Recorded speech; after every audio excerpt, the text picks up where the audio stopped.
son los titulares hoy. Confirmada la mirilla, el Partido Popular comienza su serie de querellas en contra de Memo González. La Cámara de Representantes considera celebrar actividades religiosas en las escuelas y lo aguantaron en comité para analizar los pormenores. Y sí, Vanessa Santo Domingo y Edwin Mundo le recusan a Natal y al MBC 7,000 polizontes en el municipio de San Juan. Y, oiga, había hasta periodista. Ay, madre, eso lo dijo el Tibu. Y Natal, ¡guau! ¡Patalatea! ¡Qué pataleta! Ya ha perdido el 99% de los casos. Mientras tanto, con el tanque vacío en recaudos, los candidatos del Partido Popular, migración de jóvenes redujo en 22% la economía. El Fondo Monetario Internacional proyecta años de contracción económica paralela. Medición neta es un negocio redondo para la Autoridad de Energía Eléctrica y desmienten a la juntadura. La Cámara desafía a la juntadura y añade un día libre de IBU para las tormentas. Y, oiga, en Chile, una comunista come fuego presidirá el Congreso.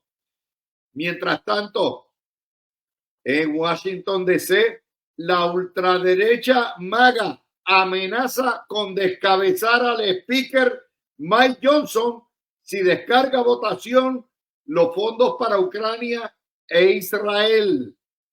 43 congresistas y senadores de Estados Unidos le piden al Departamento de Justicia descartar los casos insulares y Gregorio Igartúa padre está gozando. Allá en Aguadilla dice don Gregorio, no quiero decir que se los dije, pero se los dije. Mientras tanto, oiga, hoy tenemos a Garriga Picó y a Gregorio Igartúa para analizar todas estas noticias y mucho más aquí en Su Mirilla. Buenas tardes, bienvenidos sean todos. Y tal, no me dejen decirlo, por favor. Aguántenme, pónganme un voz alta. No quiero decir que se lo dije. Por favor, aguántenme. El Partido Popular radicó una querella ética en la Cámara contra el corrupto Memo González por omitir ingresos de sus corporaciones y no dar detalles de cómo es posible que esté bulluco, bien bulluco, y él no sabe nada. Yo les dije que esto iba a pasar y se los dije porque este ha sido el patrón, es el escándalo de la semana o del mes. Y el Partido Popular esperó que todos mordieran el anzuelo en el PNP y se tiraran a defender a Memo. Y una vez ya todos cerraron filas con el corrupto, pescado. Ahí está. ¿Dónde va a terminar esto? No creo que en buen lugar, pero estoy en récord. Esta es la primera noticia. La segunda noticia que sale hoy en la tarde es que esto la da Noticel. El proyecto de dignidad con votos de algunos representantes populares y otros del PNP, es un proyecto de Lizy Burgos, radicó un proyecto que va a permitir el uso de las escuelas públicas para actividades religiosas, ya sea culto, catecismo, círculos de oración, clases de valores, eh, antes y después del horario escolar. Obviamente, Ángel Mato sabe que es el que tiene a su cargo la comisión y no lo ha descargado todavía porque pidió más estudios. Y ustedes dirán, pero eso es un bombito al picho, al pitcher. Ahora todo el mundo está jugando a la religión. ¿Por qué? Porque está el factor del partido religioso y todo el mundo ahora quiere complacer. Y usted dirá, esto es un bombito al pitcher. Las constituciones prohíben el establecimiento de una religión o de una fe específica en propiedad, recursos del Estado, y hay una completa separación de iglesia y Estado. Hold your horses. En primer lugar, eso es un concepto que se ha ido erosionando en Estados Unidos en la medida en que el sector conservador ha tenido éxito en convencer a los distritos escolares y a los estados de que el haber sacado a Dios y a la Biblia a las iglesias fue un error doctrinario interpretativo de la Corte Suprema de los años 60 particularmente. Y poco a poco, en la medida en que los republicanos han ido metiendo jueces más conservadores, las doctrinas de absoluta, total y completa separación de iglesia y Estado se han ido debilitando. Lo que sí es cierto al día de hoy es que en el tiempo lectivo, en el tiempo del horario escolar, hay una prohibición total y absoluta de que se utilicen maestros, recursos, espacios para promover o dar cualquier tipo de educación religiosa. Sí se puede hablar de las religiones como parte de los cursos de estudios sociales, de la parte de los cursos de historia, sociología. Sí se puede hablar también de la Biblia como parte de los cursos de historia también. Lo que no se puede es adelantar una religión por encima de otra o por encima de los valores de aquellos que no creen en Dios. Así que eso está. Esto no es tan fácil como lo pintan. Bajo el Equal Access Act de 1984, si un grupo religioso pide tiempo de usar la escuela después que termina el periodo electivo o el periodo de clase, no puede discriminar la escuela por razones religiosas. Y ahí es donde empieza a complicarse esto. Ya sabemos que en tiempo de la escuela no se puede rezar tampoco en tiempo escolar. Es decir, desde las 7:30 de la mañana hasta las 2:30 o 3 de la tarde cuando acabe la escuela. La cuestión es si se pueden prestar las facilidades.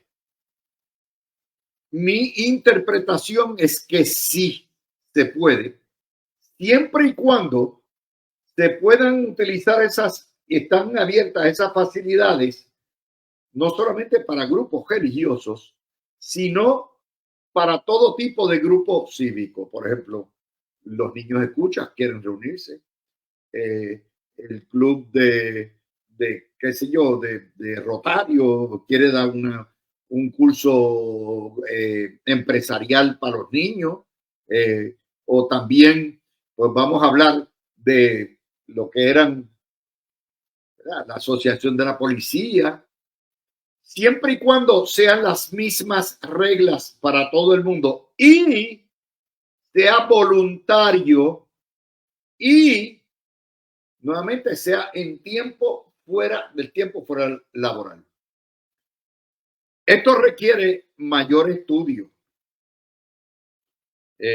pero ciertamente hay unas puertas que han sido abiertas en los Estados Unidos que permitirían esto. De hecho, tanto que nos quejamos de la falta de valores y de principios en nuestras escuelas, y ciertamente las religiones, más allá de su doctrina, de lo que es sus creencias, a final de cuentas, son los mejores que pueden enseñar valores. Y hay que dejar una ventanita para eso. De hecho, ustedes lo saben, esto no es nada nuevo. Desde que yo era un joven graduado abogado y trabajé en el servicio público, me acuerdo que en la Junta de Calidad Ambiental, a las 12, cuando cesaban las labores para la hora de almuerzo, en el salón de conferencia se reunía un grupo de empleados voluntariamente para un círculo de oración. Rezaban 10 minutos, lo que fuera, oraban y después se iban a almorzar. Y era un uso de facilidad pública. O sea, no es una muralla total y absoluta. Hay que ver esto y ya vendrán los ateos a gritar y todo eso. Lo importante es que se le dé trato igual a todas las organizaciones y que no se utilice el tiempo lectivo para avanzar una religión sobre otra. Así que esa es la segunda nota que tengo para ustedes. La tercera nota salió ayer en Jugando Pelota Dura y el Nuevo Día lo pone hoy. El PNP le ha recusado particularmente a Victoria Ciudadana, más de 7,000 electores en San Juan. Y de hecho, ha recusado más de 40,000 votos. Eso es un saco de votos, ¿ok? Eso es una enorme cantidad, eso es 1,5, 2, pudiera ser 2% del electorado. De gente que vota en el lugar donde no vive. Son lo que se llaman polizones electorales. Y ustedes saben que parte del truco de los comunistas en la elección anterior es que recargaron un montón de estudiantes, un montón de gente que vivían y domiciliaban en otras partes de la isla, metieron en San Juan, particularmente en el precinto 2. En el precinto 2 nada más hay 400 recusados. La vasta mayoría de los casos que han ido en apelación, el 99% los ha ganado el PNP. Y Mr. Natal, que lo cogieron en la pifia, en el truqueo, está llorando por las esquinas, porque ¿cómo va a ser? De hecho, el Tiburón hoy alega que 2 periodistas estaban en esta cofradía también. De hecho, uno de ellos de los que escribió contra Memo. Una cosa no quita la otra, pero ahí está.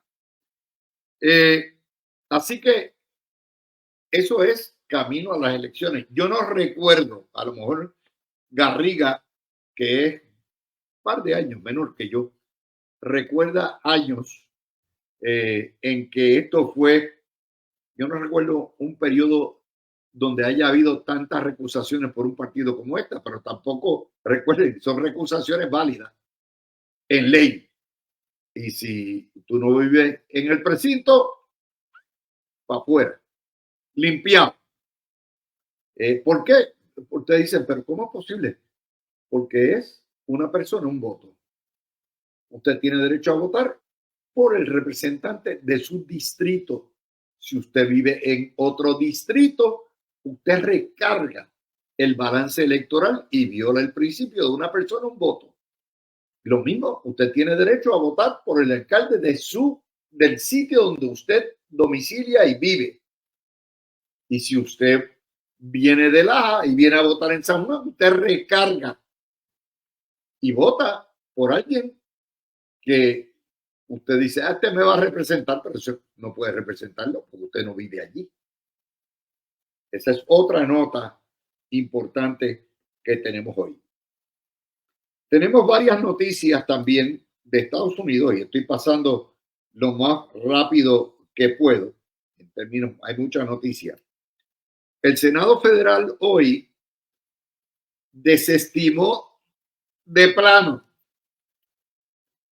el primer residenciamiento de un oficial federal, Alejandro Mayorkas, el secretario de Seguridad Nacional del Departamento de Seguridad Nacional, Homeland Security,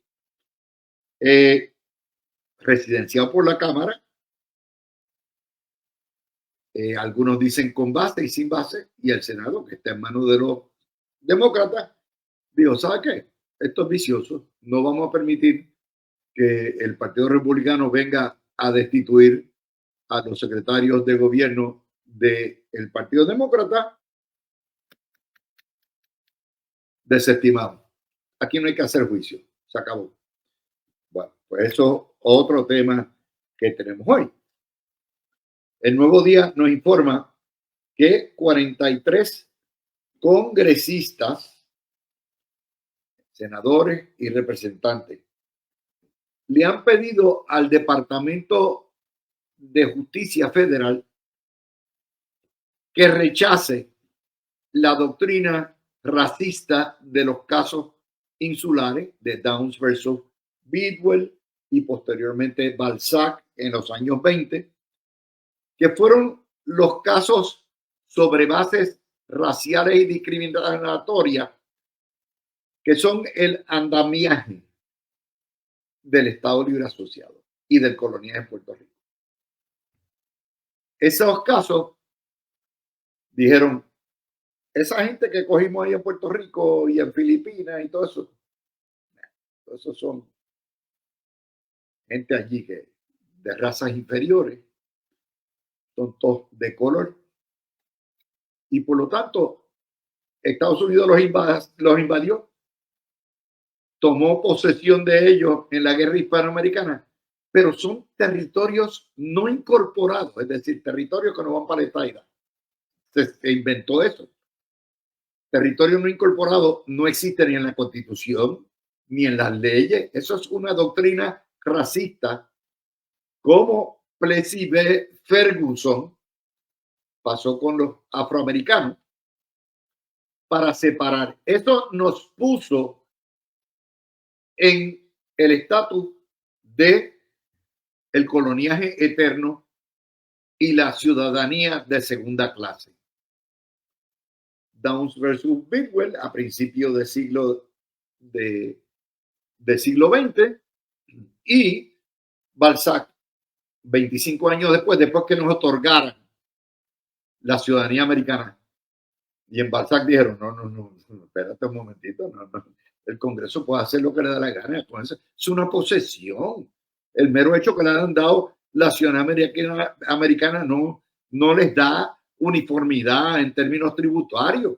Eso es el andamiaje que ha permitido el paraíso fiscal que nos ha llevado a la quiebra, el discrimen en fondos como Medicare y Medicaid y lo que es la segregación de los puertorriqueños durante 120 y pico de años.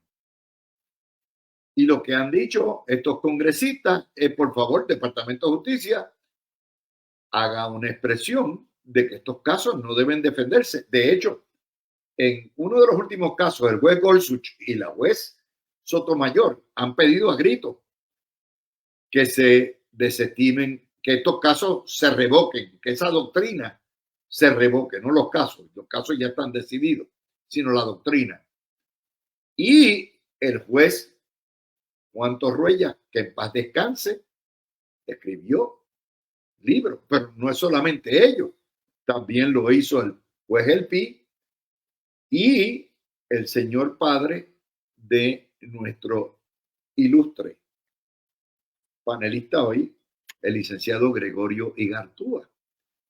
Gregorio Igartúa padre, desde tiempo inmemorial, ha tenido la teoría correcta de que Puerto Rico, con las acciones, el Congreso lo incorporó hace rato, pero aparte de eso, llevó casos a todo lo que da y ha dedicado gran parte de su vida a pelear contra el racismo y contra la segregación jurídica. Y ahí está. Poco a poco se va viendo la verdad y poco a poco caerán esos pilares del coloniaje. Lo importante es que todo el andamiaje del Estado Libre Asociado de Puerto Rico, que no es otra cosa que la colonia perfumada, que es el perfume de la Ley de Relaciones Federales y del acta por aquella acta Jones, que ahora se llama Ley 600, está predicado en esa barbaridad, en esa barbarie, una abominación jurídica, creación de los jueces racistas de la Corte Suprema de principios del siglo pasado. ¿Ok? Esa es otra noticia importante que les damos a ustedes. Otra noticia que sale hoy es el tanque vacío en recaudo. Ahorita yo escuché a Carmen entrevistar a Juan Zaragoza como goza, y decirle, ustedes andan pelados. El informe de recaudos a marzo demuestra que mientras los candidatos del PNP han recaudado, tanto Jennifer González como el gobernador, cerca de 6 millones de dólares,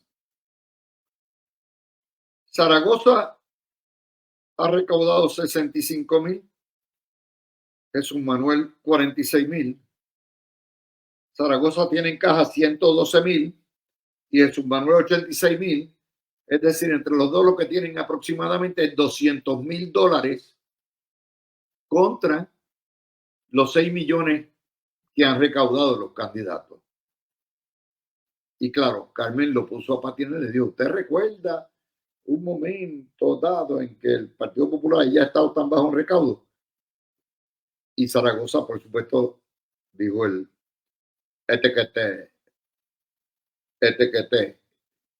el famoso lema de Juan Manuel Lebrón.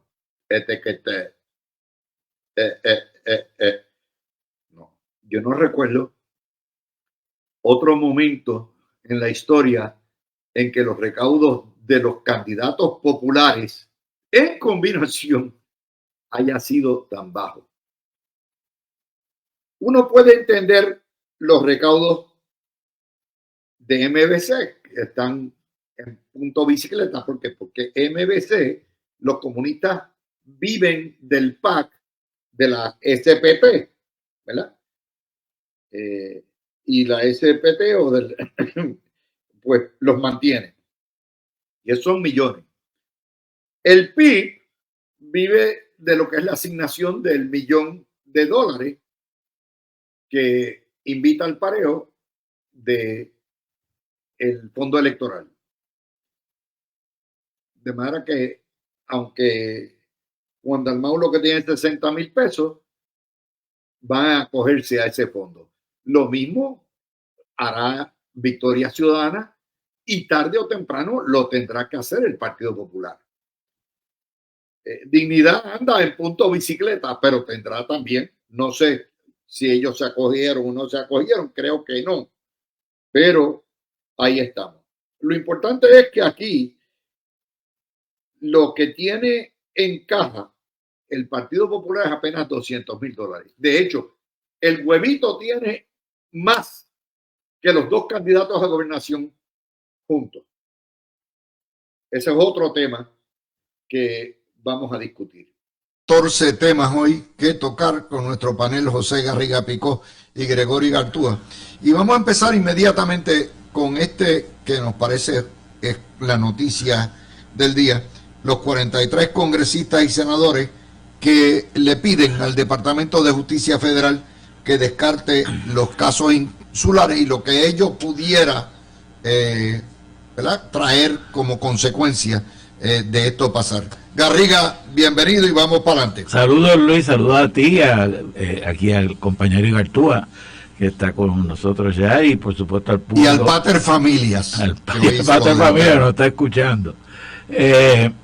Mira, esta carta, pues me parece que es necesario considerarla para que entendamos, ¿verdad?, las cosas que está detrás de esto y lo que puede pasar. Primero, 43 senadores, que es casi la mitad del Senado, y pueden aprobar una resolución para pasarle entonces a la Cámara, pues piden que se revoquen los casos insulares. Pero fíjate, hay 3 imposibilidades que surgen de esto. Primero, el Senado no puede revocar los casos insulares, no puede darle una orden a la Corte Suprema de que revoque los casos insulares. Ni el Departamento de Justicia. Ni puede ni siquiera llevarlo. Al contrario, entonces dicen, Departamento de Justicia, hazlo tú. Pero el Departamento de Justicia no puede revocar tampoco los casos insulares y no puede ni siquiera comparecer ante la Corte Suprema de Estados Unidos si no existe un caso real y controversia que esté pendiente por resolverse. Tercero, el Tribunal Supremo de Estados Unidos no tiene jurisdicción para resolver, revocar los casos insulares, porque no hay un caso real y controversia. Entonces, esto a mí me suena un poco a politiquería. Lo apoyo, no voy a criticarlo. Yo creo que los casos insulares hay que acabar con ellos, pero como pidió Gorsuch, como dijo Gorsuch en la opinión de Baello, pues yo hubiera revocado los casos insulares, pero como no me lo pidieron, pues no hice nada. Ahora, lo más interesante, Luis, y termino ya pronto, es que si se consiguiera el caso real y se llevara a la Corte, entonces habría que sopesar si la revocación, que eso significaría la revocación en ese caso, porque las posibilidades son 2. Primero, pudieran revocar el lenguaje racista e insultante de Brown versus Bidwell y de Balzac versus Pueblo Puerto Rico, los 2 casos que son más centrales en este insulto, mientras sigan reconociendo que se puede administrar los territorios sin que la Constitución aplique en toda la fuerza. Es decir, que podríamos terminar quitando los insultos, pero dejando el territorio no incorporado, y eso no nos resuelve en absolutamente nada. Al contrario, lo que haría sería justificar todas las acciones anteriores del Congreso, y Puerto Rico seguiría en la misma situación.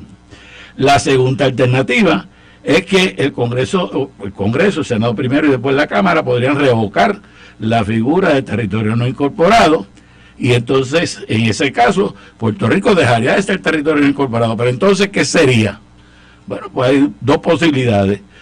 La que establecería la Corte Suprema, que le dijera al Congreso, tú tienes que decidir, Congreso, si Puerto Rico va a ser entonces un territorio fuera de la jurisdicción de Estados Unidos, o si va a ser entonces un territorio incorporado.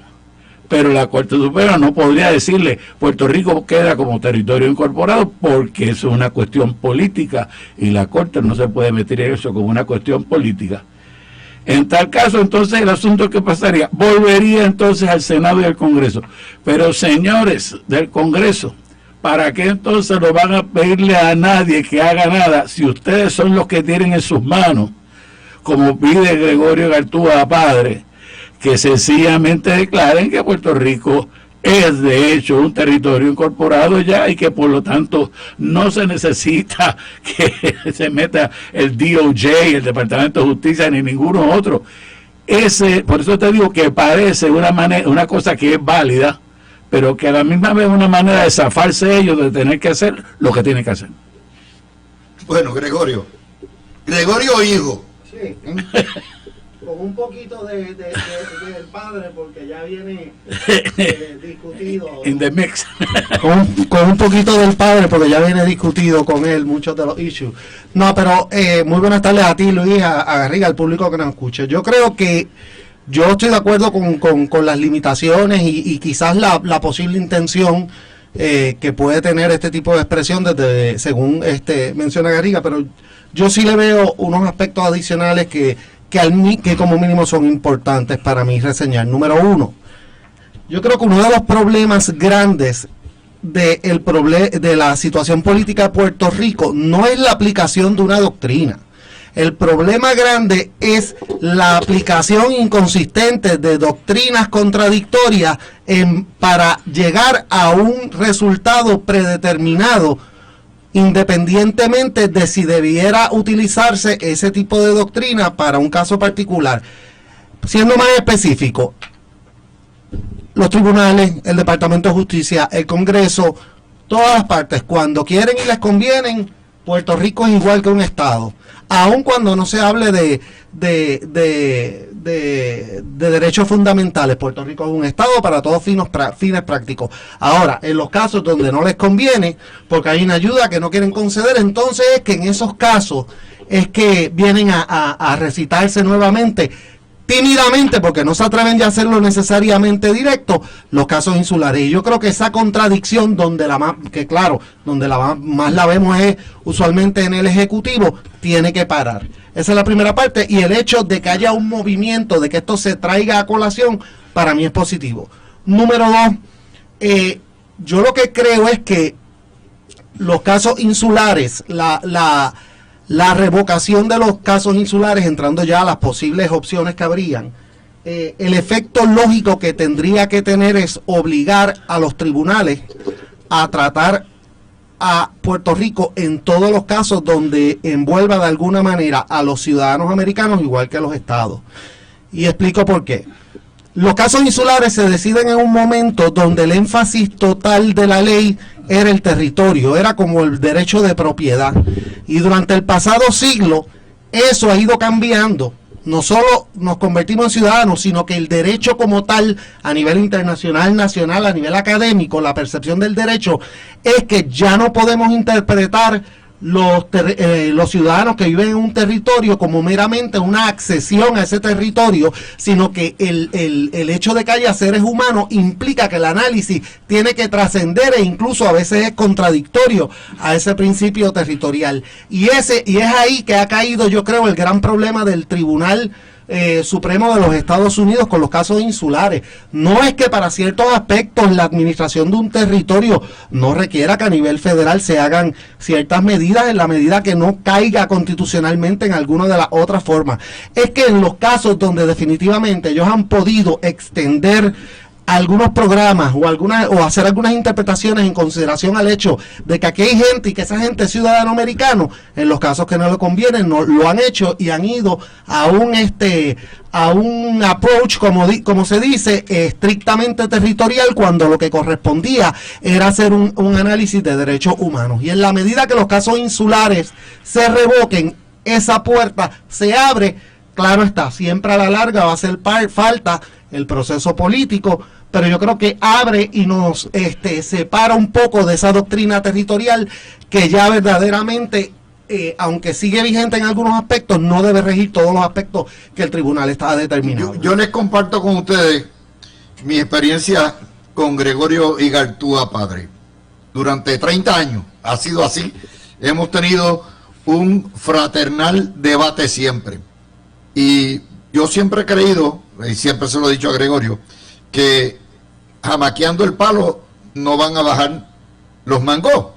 Pero sin embargo, he exhortado a Gregorio a hacerlo. Porque lo importante es jamaquear el palo y darle palos a todo lo que da hasta que bajen los mangos. Y en eso, si hay alguien que ha sido consistentemente ideológico en su lealtad a la causa de la igualdad, ha sido Gregorio.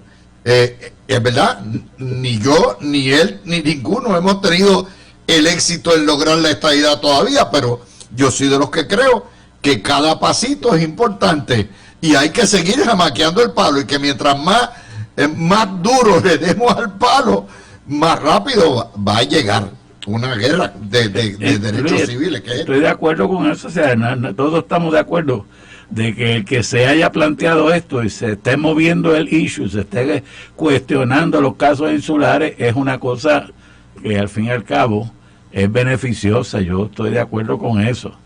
Lo que pasa es que detrás de esa cosa beneficiosa también hay que ver un poco de miedo y hasta cobardía de parte de unos senadores que tienen el poder de verdad para acabar todo el debate. Claro, que sí, en vez de acabar con el debate, lo que hace es kick the can down the road. Le dan el pote para que siga caminando por la calle y pasan pitando frente al cementerio, ¿verdad? Coincido contigo. O sea, y déjame decirte, no es que Gregorio Padre o Juan Torruella o Gelpi o el juez Gelpi tengan el monopolio de esto. Al contrario, mientras más personas empiecen a jamaquear el palo y empiecen a decir, de hecho, hay uno que ha estado en esto también, que de la nueva generación, que es el profesor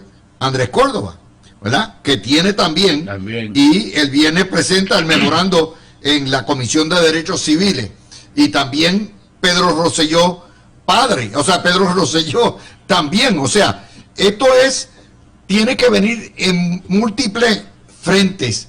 La base, el origen de los casos insulares es supremacista, racista e insostenible, y una violación fundamental de derechos civiles. Y sobre esa armazón artificial que crea el Tribunal Supremo de Estados Unidos, que se construye la ley 600, todas las acciones de 125 años del Congreso y el Estado Libre Asociado. Pero el Estado Libre Asociado es criatura del racismo y el supremacismo.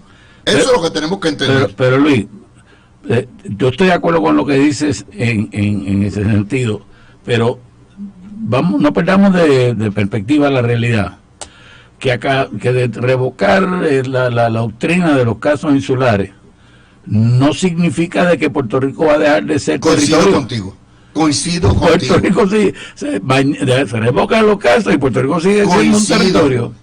Coincido contigo, sí. Entonces, pero sería un reconocimiento de que todo este embuste ha estado anclado en el racismo y el supremacismo. Pero es verdad, vamos a seguir siendo territorio porque la Constitución reconoce condiciones limitadas. Esto no es como los populares pretenden, que uno hace la listita de las cosas que guste y la encaja como sea en la Constitución. Reconocemos. Sí, lo que se llama cafetería. Exacto. Quiero esto y quiero lo otro. La Constitución tiene lo que papi siempre le llamaba, y lo digo, las válvulas de acceso a la Constitución. Y una de esas válvulas de acceso es la ciudadanía. El gran problema para mí de los casos insulares es que independientemente de que esa condición territorial vaya a seguir, usualmente tanto el Departamento de Justicia como todas las ramas de gobierno federales han utilizado eso como una forma de los casos donde no quieren. Pero las declaraciones del Senado no van a impedir eso, porque el Senado, con esa carta, el Senado no puede impedir que el Poder Ejecutivo lo estamos claros que a la larga tiene que haber exacto, tiene que haber, y que ellos tienen las facultades. Pero a lo que voy es que los casos insulares, independientemente de eso pasara, es la herramienta que siempre está subyacente para ellos en los casos donde de otra forma, aun siendo territorios, nos debieran tratar iguales, se les mantenga ese margen, esa área gris para hacer lo que les dé la gana, y lo utilizan, si uno lee los casos, de una manera burda y contradictoria. Efectivamente tiene que haber una determinación del Supremo o una acción específica del Congreso, que tienen la facultad de hacerlo y no lo han querido hacer. El Congreso no puede legislar en contra de los casos decididos. O sea, el Congreso no puede acabar la categoría de territorio no incorporado. El Congreso puede decir que Puerto Rico no es un territorio no incorporado, pero en cuanto la jurisprudencia establece que existe territorio no incorporado, quien único puede quitar eso es la sí, Garriga, pero dentro de esas clasificaciones, el Congreso, más allá del estatus, puede escoger, aún siendo un territorio incorporado, cuál de los derechos nos reconoce y cuál no en ese proceso. Que les traigo otro tema, que tenemos muchos temas hoy, y vamos a hablar un poquitito de el Senado de Estados Unidos acaba de desestimar de plano el residenciamiento del secretario Mayorkas, que para bien o para mal, la política migratoria de esta administración ha sido un desastre.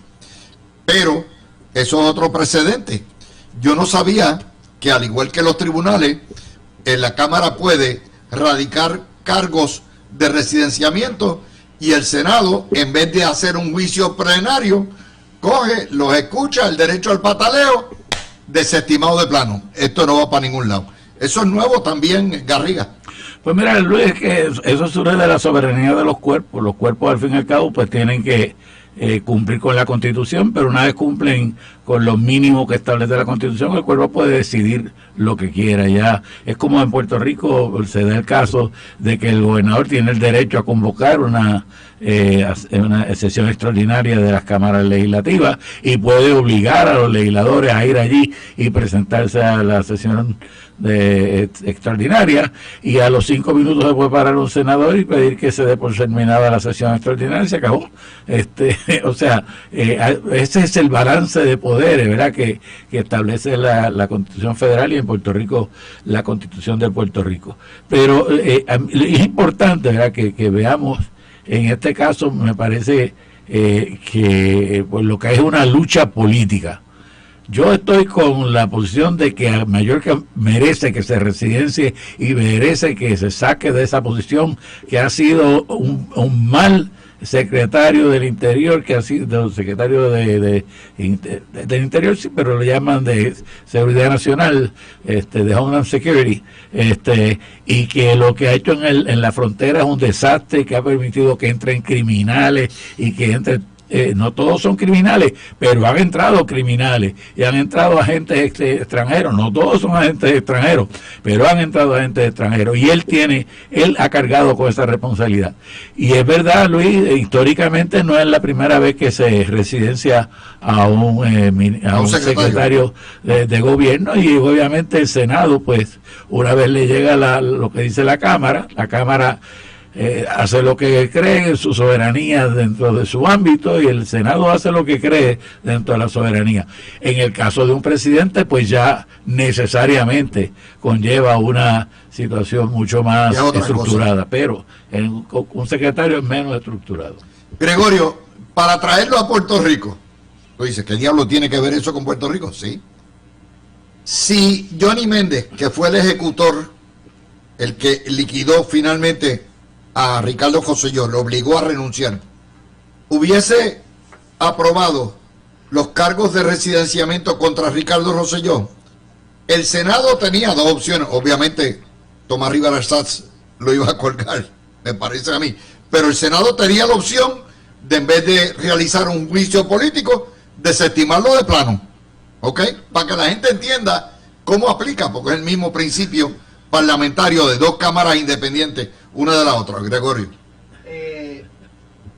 Desconozco, Luis, primero que nada, yo desconozco si en el caso de las ramas en Puerto Rico hay algún tipo de reglamento interno adjudicativo, ¿verdad? Para ese tipo de situaciones o no lo he visto.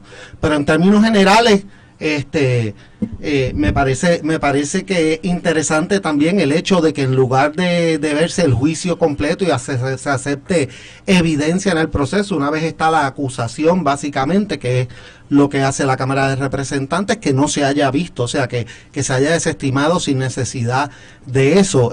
No sé si en algún momento hubo un planteamiento exclusivamente de derecho y lo adjudicaron, o que lo hicieron meramente como expresa Garriga, dentro de las facultades que tiene cada cuerpo para establecer sus reglas internas. No sé si tampoco hay un reglamento a nivel federal para eso, yo lo dudo. En Puerto Rico no hay un reglamento ni... Nunca ha habido un residenciamiento en Puerto Rico, ¿verdad? No, en Puerto Rico se entiende que es principalmente es un poder del gobernador, que remover a sus secretarios. Sin embargo, si miramos a la experiencia federal y traemos la experiencia el criterio federal a Puerto Rico, pues sí se podría, porque el criterio es el siguiente: cualquier funcionario que conlleve el consejo de consentimiento del Senado no es meramente un nombramiento del Ejecutivo, incluye también un nombramiento en la acción del Senado y por lo tanto del Congreso, y en ese sentido pues es en última instancia también responsable ante las cámaras legislativas. Por eso es que ante el Congreso en Estados Unidos, y en Puerto Rico sería ante la Asamblea Legislativa, porque ellos participaron en autorizar que esa persona ejerza el cargo. Pero más allá de todo el aspecto estrictamente jurídico y constitucional, yo definitivamente yo coincido en que la política migratoria en los Estados Unidos es un desastre, bochornoso, que hemos llegado al nivel donde, habiendo leyes y reglas que permiten un proceso, que permitían por lo menos en su tiempo un proceso ordinario de traer el mejor talento a los Estados Unidos, y de ser a la misma vez permitirle a aquellas personas que han tenido unos casos particulares acceso a la ciudadanía, que se está utilizando por todos lados de manera estrictamente política.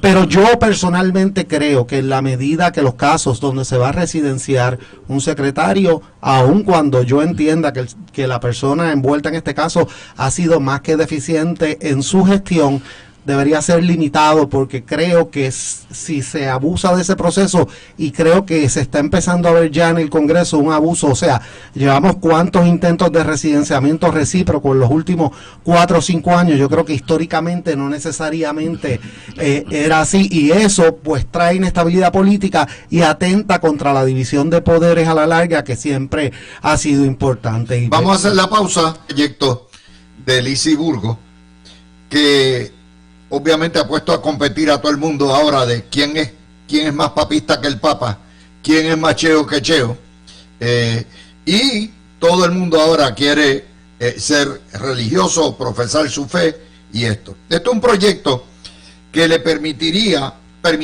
el uso de escuelas públicas antes y después del horario escolar para que grupos puedan realizar actividades religiosas, culto, clases de catecismo, círculos de oración, y además permitiría oraciones estudiantiles durante eventos escolares como parte de la libertad de expresión. Obviamente esto es bien controversial, está ahí, pero los dos partidos, obviamente influenciados por el poder de convocatoria electoral que tiene Dignidad, pues ahora están en la comparsa. Ángel Matos lo ha parado de cuajo, no lo ha descargado. La presión sobre el Partido Popular va a ser grande para que lo descarguen, y miraremos a ver dónde nos lleva esto, ahora que el gobernador, ¿verdad?, ha reiterado su fe religiosa. Garriga, vamos a empezar.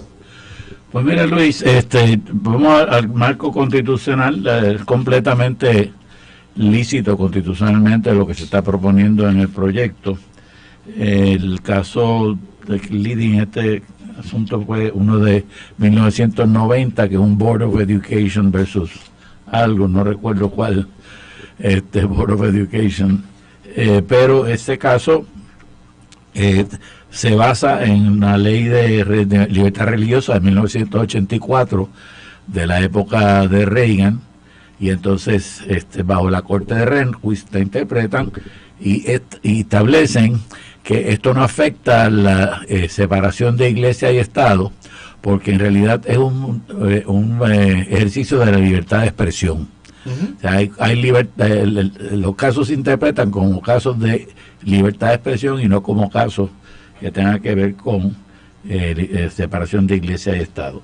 Y en ese sentido, pues es totalmente posible, y yo estoy a favor de que se permita. Yo no soy una persona religiosa, pero estoy completamente a favor de lo que son, de lo que es la libertad de religión, y defiendo el derecho de todas las iglesias a expresarse, de todas las personas a tener su convencimiento religioso y expresarlo dentro de una estructura de una iglesia o fuera de la estructura de una iglesia. Y al fin y al cabo yo creo que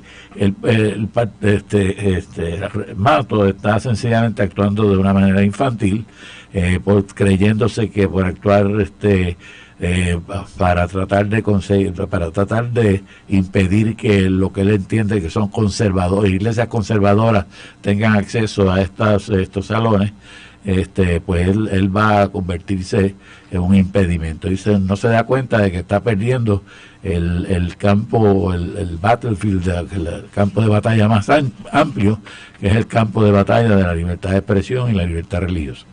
Gregorio, fíjate que lo que era, ¿verdad? Y yo estoy a favor de un proyecto como esto, siempre y cuando se trate a todos los grupos por igual, no sea en tiempo lectivo y sea absolutamente voluntario. Pero déjame decirte lo siguiente, mira la loquera, los comunistas se van a oponer a esto. Entonces tenemos que Juan Dalmau, Natal y los comunistas pueden ir a las escuelas públicas en tiempo lectivo a adoctrinar con comunismo y socialismo e independencia a nuestros estudiantes, pero los religiosos no pueden ir a enseñar valores. ¿Qué es lo que era, verdad? Pues mira, Luis, lo que pasa es que esos grupos particularmente han tratado de vender la idea, de inculcarle al pueblo la idea de que la Constitución lo que establece es la exclusión religiosa en todos los aspectos de la vida pública. Y eso es incorrecto. Lo que busca la ley, conciliado con los otros derechos fundamentales como el derecho a la expresión, es la neutralidad, y por lo tanto en esa medida, en la medida que, como tú bien dices, no obligue a personas que no quieran hacerlo, o sea, que sea exclusivamente voluntario, que sea mayormente en horas fuera de la escuela, y si es en horas dentro de la escuela no se cree una influencia indebida en aquellos que no lo quieren o se les obligue de participar. No debe haber ningún problema con el resto de la gente de que se lleve allí a cabo y se orienten o se hagan religiosamente o se hagan oraciones comunitarias o cualquier otro tipo de actividad religiosa, igual que se permiten otro tipo de actividad secular que no necesariamente uno puede estar de acuerdo, pero no incide ni obliga a ninguna de las personas. Y yo creo que desde ese punto de vista ese es el gran problema. O sea, la separación de iglesia y Estado no requiere que no se pueda mencionar nada como algunos quieren pretender de la religión. Es la neutralidad, es no obligar a la gente a participar de eventos o de ritos religiosos cuando no creen en ello, pero voluntariamente. Claro que es parte de la libertad del individuo y tiene que tener la misma cabida que una serie de actividades seculares o políticas como las que tú mencionas. Eso, como les digo, es parte del debate que debe haber seriamente, poniendo los cortapisas y adaptando a los tiempos doctrinales y adaptando donde estamos. O sea, yo creo que, como le digo, es absurdo que saquemos a Dios de las iglesias, pero permitamos que los comunistas adoctrinen a nuestros niños, directa e indirectamente, porque un montón de maestros también adoctrinan a nuestros niños, pero eso no importa. Que Luis, ¿tú crees que eso ocurre en la Universidad de Puerto Rico? Ay, bendito que sea haya profesores que adoctrinen a los estudiantes en cuestiones de comunismo y en cuestiones de independentismo y en las bondades del régimen cubano, y que todo eso, por supuesto que se da todo eso, desgraciadamente, pero respetamos a las personas que, aunque no deberían utilizar la cátedra para hacer proselitismo, pero ciertamente pues que si tienen una idea y las presentan, pues tienen una libertad de cátedra para hacerlo. Yo diría que incluso, y perdonando la interrupción, que hay que cuestionarse si no se podría ya compeler a que se hicieran esas actividades sin necesidad de la ley. La realidad es que está dentro del marco legal y constitucional ya disponible. Yo sí puedo entender que hacerlo mediante ley clarifica y facilita y evita ciertos conflictos. Eso estamos claros y lo respaldamos. Pero a lo que voy es que incluso, aún sin la ley, eso no cambia la naturaleza de los derechos envueltos y de los derechos individuales que tiene cada uno. Y que se ejercen a diario en las escuelas y en las facilidades públicas. Yo creo que es mejor que haya la ley de tal manera que claro, no tengo problema. Claro, y no, entonces me refiero en respuesta a aquellos que la quieren impedir o quieren entorpecerla. Vamos a otro de los temas. Vamos a ir poco a poco.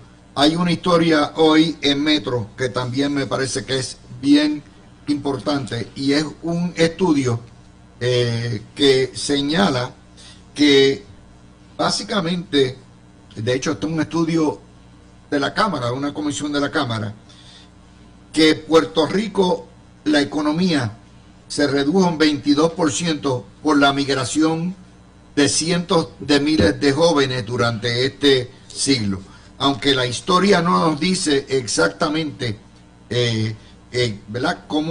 Cuáles son los parámetros del estudio legislativo y en qué se basa, lo cierto es que Hacienda ha perdido billones en ingresos y el 40% de esa migración neta ha estado entre las edades de 18 a 34%. Garriga y Gartúa.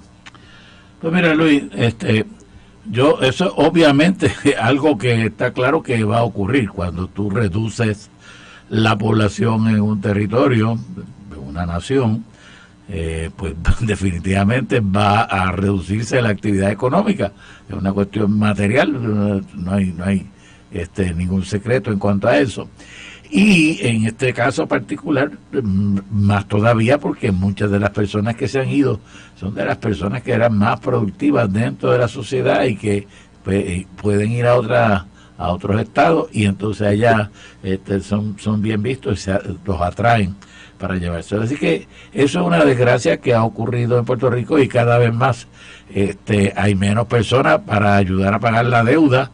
La deuda no se llevan, los que se van, no se llevan su parte de la deuda para seguirla pagando desde Orlando o desde Texas o desde Houston, Texas o desde Nueva York, pero que nos dejan la deuda acá y ellos son los que se van. Así que obviamente, de nuevo cito a Alberdi, una persona que son presidente de Argentina, que he citado muchas veces, que decía en Argentina, mirando la pampa vacía, gobernar es poblar. Y nosotros tenemos que darnos cuenta que gobernar es poblar. Uh-huh. Como dice ese estudio, yo he visto otros estudios, aquí la población no se espera que suba de más de 3.5 millones y que al contrario, después que llegue a 3.4 o algo por el estilo, empiece a bajar de nuevo y se estabilice por debajo de los 3 millones de personas. Obviamente eso tiene el problema que tienen todos los estudios de esta clase, y es que son estudios que se establecen lineares, lo que se llama linealmente, porque solamente pueden proyectar a base de las condiciones existentes en este momento. Por ejemplo, pues no toman en cuenta si Puerto Rico se convirtiera en un estado y cómo cambiaría entonces la situación institucional que pudiera entonces generar una nueva actividad económica.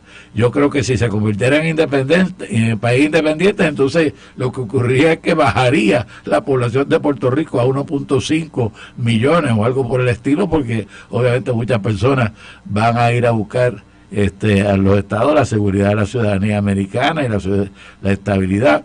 Así es que esos estudios pues son interesantes, pero ninguno de esos estudios son definitivos en el sentido de que predigan exactamente lo que va a ocurrir, sino que sencillamente basado en unos supuestos, esto es lo que pasaría.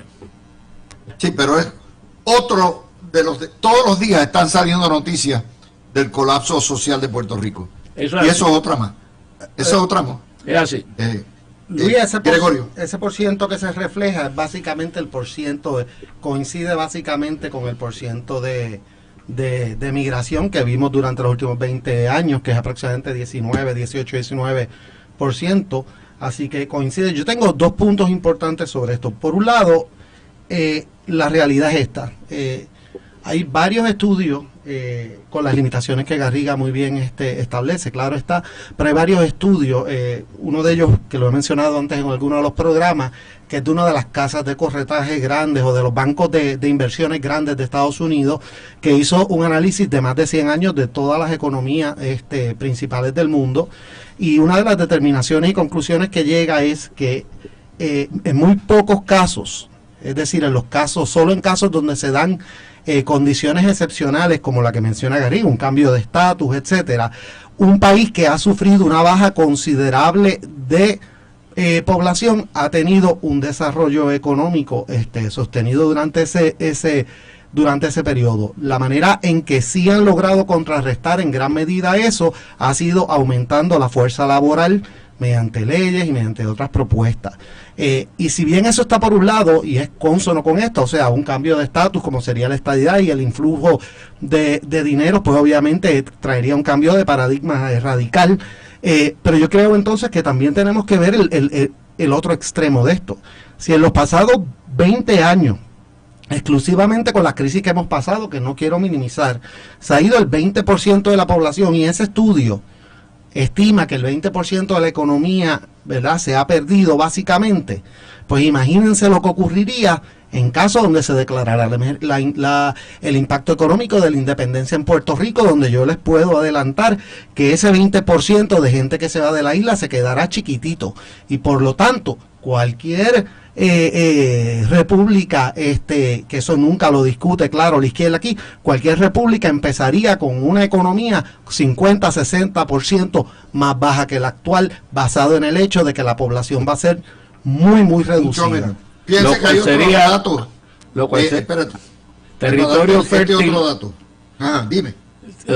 Una república de 1.5 millones de habitantes con quebrada de nuevo y sin ninguna capacidad sería territorio muy fértil para que vinieran los carteles de droga a establecer aquí sucursales para todo distribuir para todo el Caribe.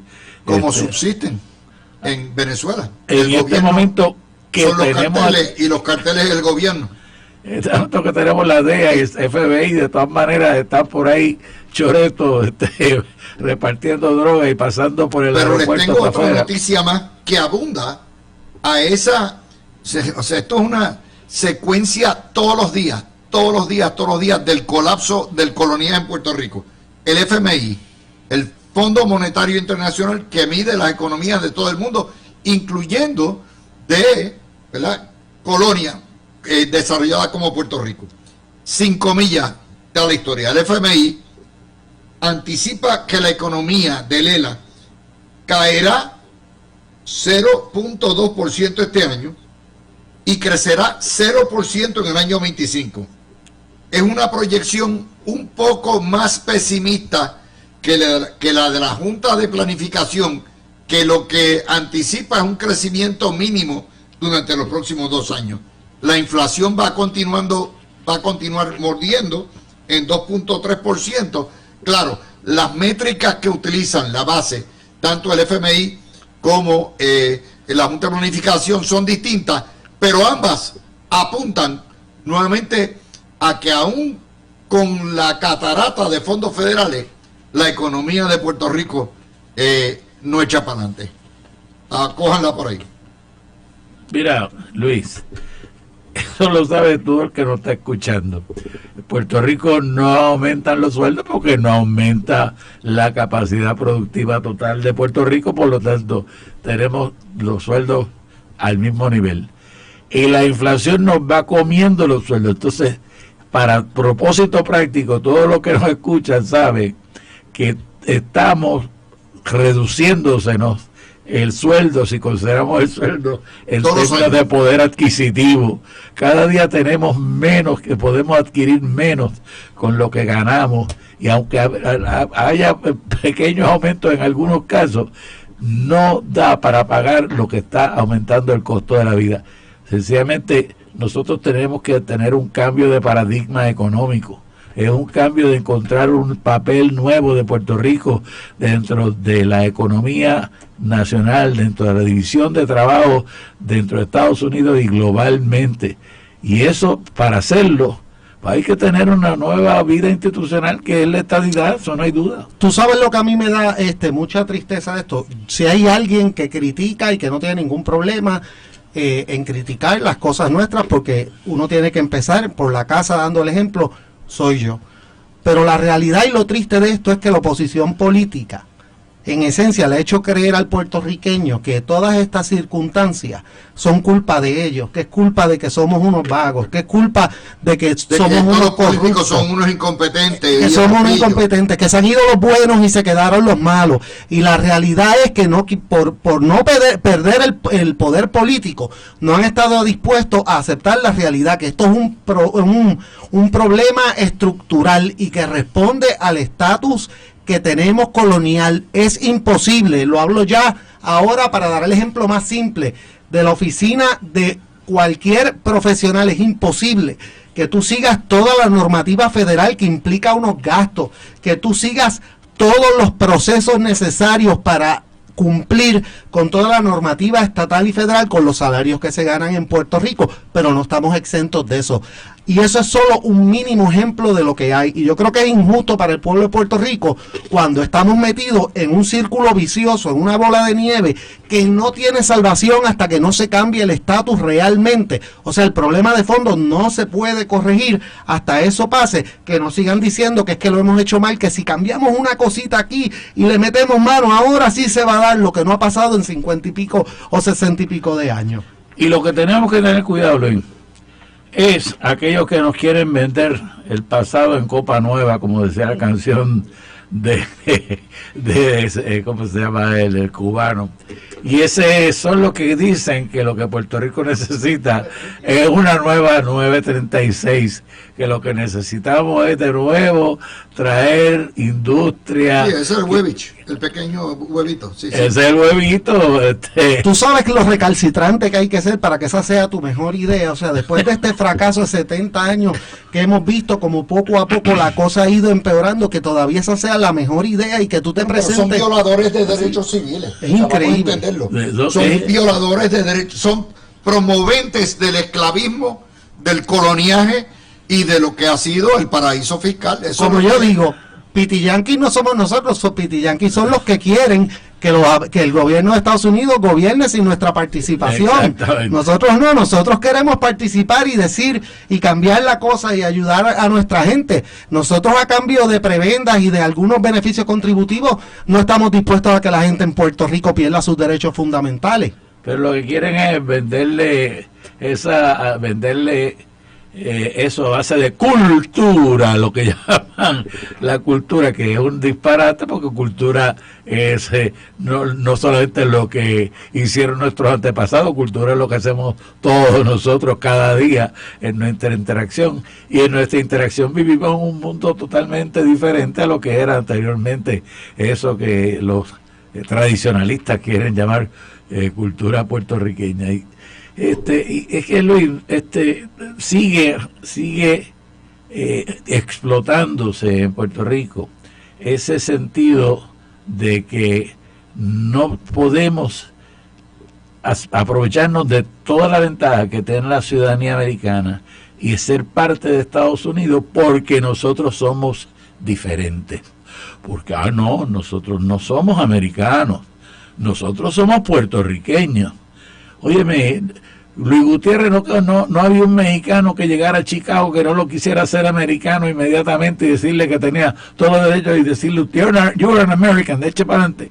Y en Puerto Rico la gente le dice, no, en las escuelas lo enseñan todos los maestros independentistas, por ahí, no, la bandera, y usted no puede ser. Y yo respeto la bandera de Puerto Rico, es mi bandera, pero igualmente es la bandera americana, mi bandera, y no tengo ningún problema con que las dos estén juntas, como los de Texas no tienen problema que la monoestrellada de Texas también esté con la de 50 estrellas americanas.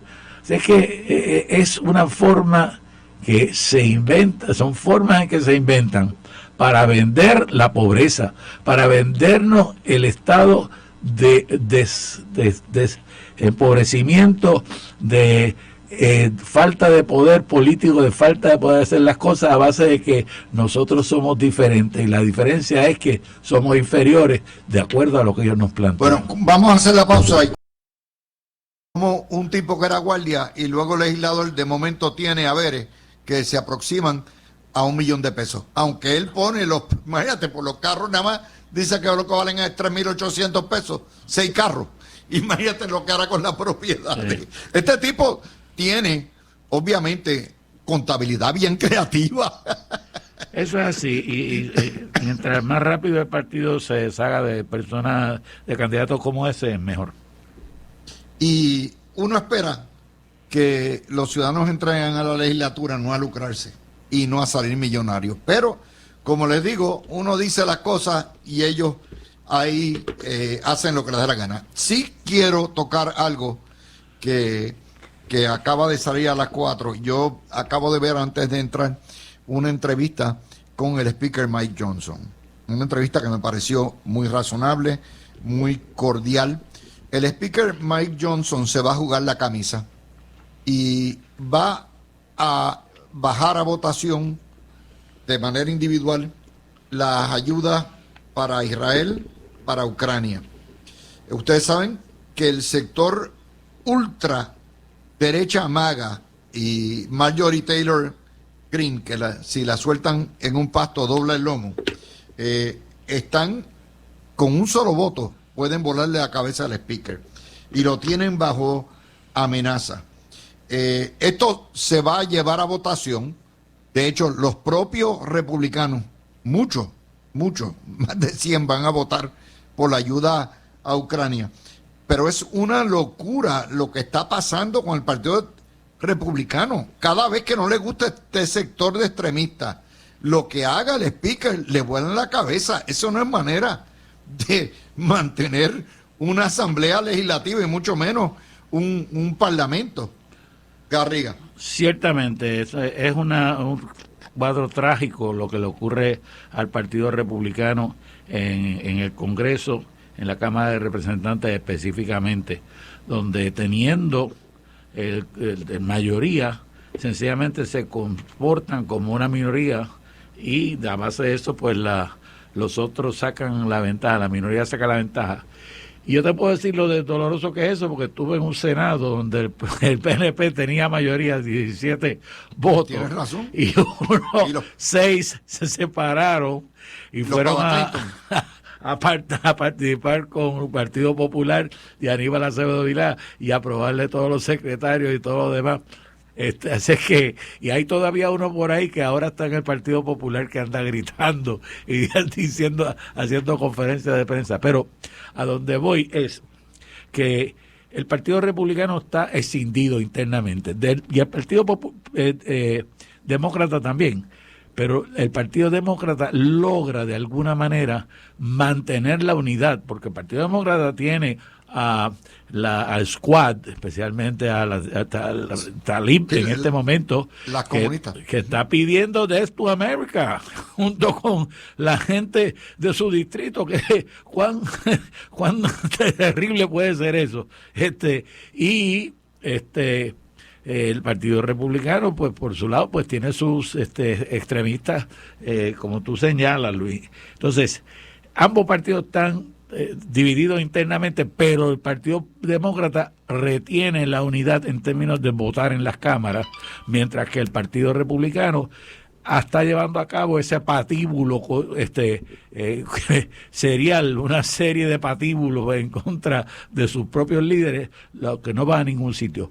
A mí el Speaker Thompson me brinda una gran cantidad de seguridad. Yo creo que es una persona que tiene ideas conservadoras sólidas, pero que a la misma vez es capaz de trabajar dentro de un ambiente de negociación, de mantener la calma, de no dejarse intimidar, hasta el punto que en este asunto Trump ha venido a darle la mano y a llamarle la atención a Marjorie Taylor Greene, que supuestamente es la trumpista, y ha venido el propio Trump a darle el apoyo a Thompson. Así que yo espero de que el Partido Republicano en la Cámara de Representantes no meta las patas, no vaya a quitar a Thompson, porque el Partido Republicano está en vías de ganar la Cámara de Representantes y el Senado en las próximas elecciones. Si hacen eso, creo que van a perder la Cámara de Representantes en el 2024. Y eso me parece a mí, Gregorio, es aquí tuvimos, como dijo Garriga, una época de gran inestabilidad en una Cámara, precisamente cuando los Pava Clinton pactan con Aníbal Acevedo Vilá y viven, o sea, controlaron el Senado estando en minoría. ¿Por qué? Porque el Partido Popular les prestó los votos. Y como resultado de eso, salimos con un IBU de 7%, que después se convirtió en un IBU de 11,5%. Eso es así. Luis, ese es el legado de los Pava Clinton. directamente. Luis, mira, en el 2023, en enero, justo después que se llevó la votación, que había mucha gente celebrando que por fin ya había speaker. Recuerdo muy bien que en el programa, cuando lo discutimos, lo que reseñamos los tres fue que las concesiones que se habían hecho abrían la puerta a que esto se iba a repetir constantemente, y así efectivamente ha sido. Se hicieron unas concesiones que le dieron el poder de un cuerpo legislativo completo a un grupo pequeño extremista que ni siquiera lo ha utilizado para los issues importantes, sino que lo amenaza constantemente para cualquier issue que ellos quieran, lo cual de por sí afecta el funcionamiento integral del Congreso. Es triste además que en Estados Unidos, además de esto en el Congreso, se estén dando que estos grupos extremistas tengan tanta relevancia. Es algo que había discutido antes del programa con Garriga.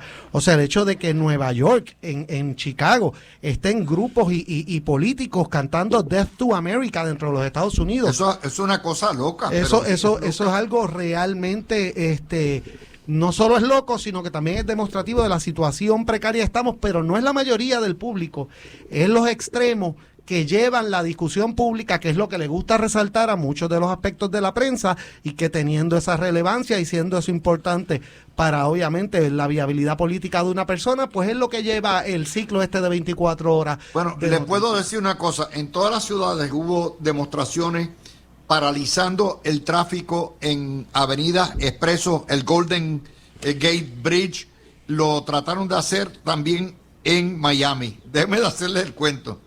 En Florida, los republicanos pasaron una legislación que el que vaya, hay derecho a protesta, usted coordina con la policía, le van a dar un área para protestar, todo lo que da. Ahora, si en Florida se detiene un expreso o una avenida, luego de que el policía le ha dicho que desalojen, ¿sabe cuánto cumplen de cárcel? 5 años. Se los llevaron arrestados a todos y no ha habido ni una sola protesta más, para que ustedes vean cómo es la cosa. Lo que eso puede producir es una islamofobia bien grande, y llevar el debate, como está pasando en Italia, como está pasando en Alemania, como está pasando en los países del Báltico y como está pasando también en Francia, de extraditar, de deportar en masa a buenos ciudadanos que llegaron de países donde el Islam es mayoría. ¿Por qué? Porque no se pueden asimilar. No, porque vienen, Luis, unos elementos que son los agitadores, que son enviados directamente por grupos que son los yihadistas, que se llaman, que están detrás de la guerra en contra de la civilización occidental, que lo que quieren es acabar con el cristianismo, lo que quieren es acabar con la cultura liberal, que lo que quieren es acabar con la democracia para establecer las doctrinas medievales del islamismo retrógrado. Y respeto a los islámicos que no son así, y creo que merecen todo el respeto los islámicos como una de las grandes religiones del mundo, pero hay esos grupos. La mayoría son buenos ciudadanos, aportan, tienen valores religiosos importantes, y hay que señalar. Pero como tú señalas, hoy señala Igartúa, cuando esos grupos vienen a cantar Death to America, cuando vienen a cantar todas las clases de cosas, barbaridades que dicen, ellos son los que generan entonces en la población un ánimo anti-islámico. Y eso es lo que no debe ocurrir. Mira lo interesante, o sea, lo que está ocurriendo evidentemente en el Congreso es bochornoso, lo hemos discutido, pero ese aspecto siempre dentro del contexto de la política electoral, siempre hay, es más fácil uno presentar alguna excusa pública. Justo en el momento histórico, donde independientemente, en mi opinión, la realidad es que los palestinos y eso habían adelantado mucho en opinión pública a nivel mundial, sucede el ataque de Irán y suceden las protestas en los estados, que no solo los afecta y trae las consecuencias que hablamos, sino que definitivamente son un impulso para Donald Trump como candidato a presidente de los Estados Unidos, y pone entonces en cuestionamiento el liderato del presidente y las medidas que los Estados Unidos está tomando en estos casos. Así que no es que yo esté necesariamente de acuerdo que todo sea culpa del presidente, pero la realidad es que en la medida que se están dando esto, que estos grupos de extremo se apoderan de la discusión, pues evidentemente si no se separan, si uno no establece separación entre esos grupos y uno por miedos electorales, entonces termina uno pagando las consecuencias. Yo entiendo, Luis, que es importante que se aprueben los paquetes estos de ayuda tanto a Ucrania como a Israel. Es importante apoyar a nuestros aliados, porque lo que se va dibujando, Luis, y lo digo con toda la tristeza del mundo, es una división global entre aquellos que queremos los valores de la cultura occidental, los valores de la democracia, del liberalismo político, no el liberalismo los que queremos todo eso, que es lo que ha sido nuestra civilización, contra aquellos que quieren acabar con esa civilización, aquellos que sean radicales islámicos, aquellos que sean comunistas como los chinos o los coreanos, aquellos que sean de cualquier otro, y desgraciadamente algunos grupos de personas dentro de Estados Unidos y dentro de Puerto Rico que entienden que su tarea es destruir el Estado y destruir las costumbres y destruir todo eso que ellos llaman la opresión del Estado patriarcal, homofóbico y etcétera, etcétera. Esas personas desgraciadamente también están en esos grupos y tenemos que ver cómo logramos protegernos, poner una raya en la arena de hasta dónde pueden los enemigos de la democracia de Estados Unidos, de Puerto Rico, de nuestra civilización, venir a tratar de atacarnos. Y una de las cosas que hacemos en este programa es romper lo que llamaba Mauricio Ferré, que es los espejos, o sea, el insularismo, esta cuestión de que solamente es lo local. Esta situación en el Congreso, ese Congreso legisla sobre nosotros, es el que manda, es el que creó Promesa y la Juntadura. Y saber lo que pasa en el Congreso y cómo nos afecta a todos y lo que se vota o no se vota es importante para Puerto Rico. Y eso es lo que tratamos de hacer en este programa, ¿no? Educarlos, informarles y cubrir todas las noticias que durante el resto del día se han ignorado y que nosotros le damos el realce que ameritan. Primero, para no aburrirlos. Segundo, para no ofenderlos, ofender su inteligencia, porque no estamos en la idiotización, sino en la educación de nuestro pueblo puertorriqueño. Gracias al profesor Garriga Picó y al licenciado Igartúa.